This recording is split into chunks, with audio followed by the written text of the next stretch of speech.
बेटा अपने मरे हुए बाप के सर पर जूता क्यों मरना चाहता था? बूढ़े शख्स ने कहा कि मेरी मौत का वक्त करीब आ गया है, मेरे तीनों बेटों को मेरे पास बुलाओ।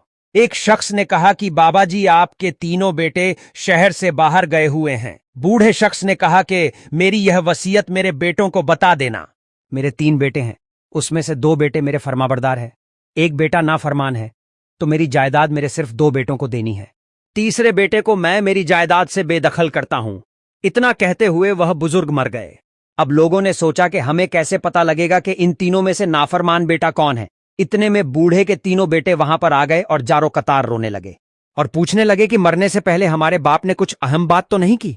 एक शख्स कहने लगा कि मरने से पहले तुम्हारे बाप ने एक वसीयत की है कि मेरी सारी जायदाद का मालिक मेरा वह बेटा होगा जो मेरे सर पर मेरे मरने के बाद जूते मारे। उसमें से एक बेटे ने कहा कि मैं कभी भी यह काम नहीं करूंगा। दूसरे बेटे ने भी यही कहा कि मेरी तरफ से जायदाद किसी मस्जिद या मदरसे में दे दो। अब तीसरे बेटे में जो किया उसके पहले अगर आप अल्लाह से सच्ची मोहब्बत करते हो तो कमेंट में अल्लाह लिखें और चैनल को सब्सक्राइब करें। तीसरे बेटे ने कहा कि मैं यह नहीं होने दूंगा, लाओ मुझे जूता दो। और जब वह जूता लेकर अपने मरे हुए बाप के सर पर मारने जा रहा था तो लोगों ने उसे पकड़ लिया और उसे सारा माजरा बताया और असल वसीयत बताई। अब तुम्हें तुम्हारे बाप की जायदाद में से 1 रुपया भी नहीं मिलेगा। वह नाफरमान बेटा शर्मिंदगी के साथ वहां पर बैठ